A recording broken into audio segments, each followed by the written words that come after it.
Comme on a vu auparavant qu'il existait deux types d'effets inductifs, l'effet inductif attracteur d'électrons moins I et l'effet inductif donneur d'électrons plus I, de la même manière, nous allons voir que au niveau de l'effet mésomère, il existe deux types, l'effet mésomère attracteur moins M et donneur plus M.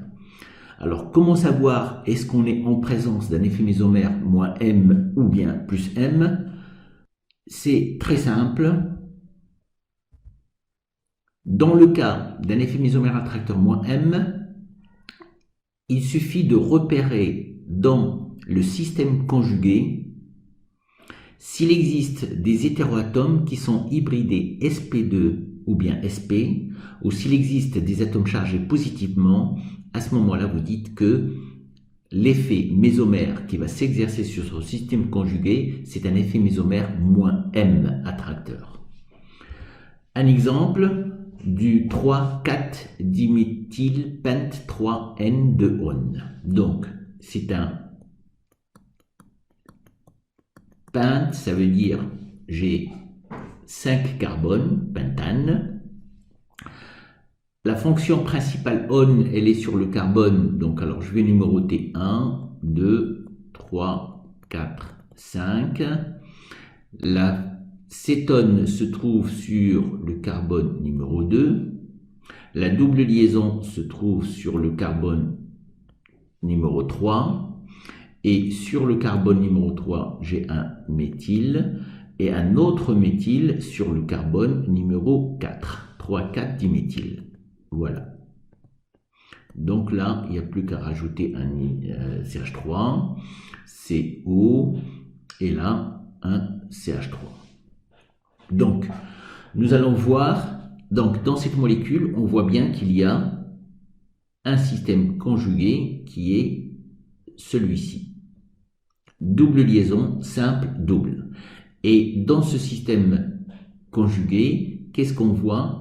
Un oxygène, c'est-à-dire un hétéroatome qui a une hybridation sp2. Donc là, on va avoir un effet mésomère attracteur. Comment on va le matérialiser? Ben voilà, j'ai repris cette même molécule sous forme simplifiée. L'oxygène étant attracteur d'électrons, donc la première délocalisation des électrons, les deux électrons là vont venir sur l'oxygène qui va se retrouver avec 3 doublés libres, donc qui va être chargé négativement, et ce carbone là va se retrouver chargé positivement. Comme le carbone ici est chargé positivement, il est déficitaire en électrons, donc il va faire appel, il va être attracteur d'électrons, donc il va prendre ces deux électrons-là qui vont venir ici, et donc c'est ce carbone-là qui devient positif.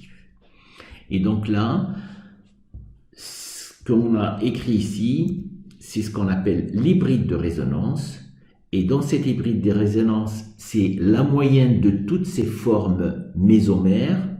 Là, ce que j'ai écrit là, ce sont les formes mésomère,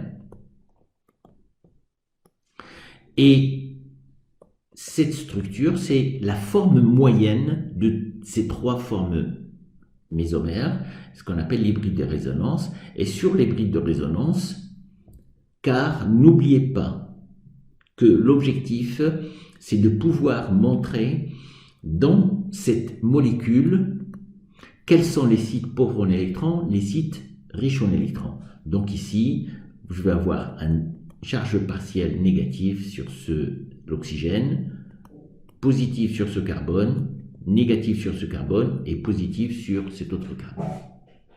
Donc, en résumé, le plus important, quand vous avez un effet mésomère attracteur, c'est que vous avez dans le système conjugué un hétéroatome qui va être hybridé soit sp2 soit sp, ou bien un atome chargé positivement. Si on prend le cas du nitroéthylène, le nitroéthylène, donc c'est CH2,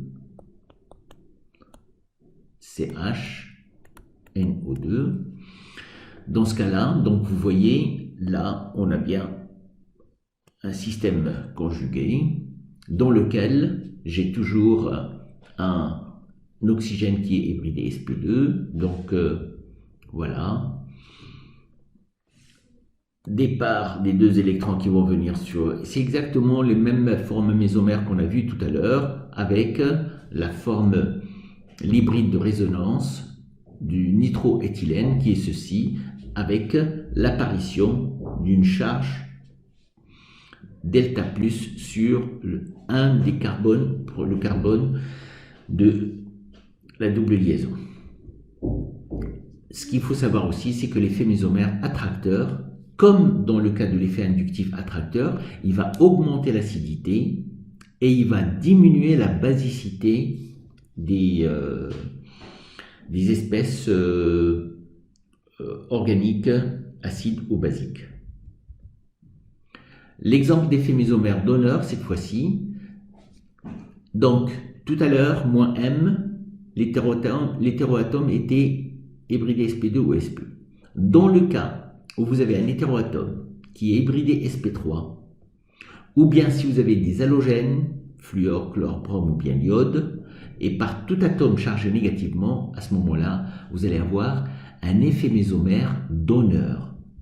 Alors, si on regarde l'effet, le cas du chlorure de vinyle, le chlorure de vinyle, c'est celui que je viens de présenter là, CHCl. Donc, a priori, vous savez très bien que le chlore est plus électronégatif que le carbone, donc on aura tendance à dire il va attirer les électrons. Il va les attirer par effet inductif, mais il va être donneur par effet mésomère. Et dans ce cas-là, si vous ramenez ces deux électrons à ce niveau-là, il faut faire attention. S'il n'y a que ces deux électrons qui viennent ici, ce carbone va se trouver avec 5 liaisons, ce qui est impossible, ce qu'il ne faut pas faire. Donc, dès que les deux électrons vont être basculés sur cette liaison-là, les deux électrons-là vont venir sur le côté. Et donc, on va avoir plus et moins. Et donc, là, vous allez avoir l'hybride de résonance, c'est celui-ci, avec une charge delta- sur ce carbone. L'effet mésomère donneur, plus M, lui, va augmenter la basicité et il va diminuer l'acidité comme l'effet donneur plus I.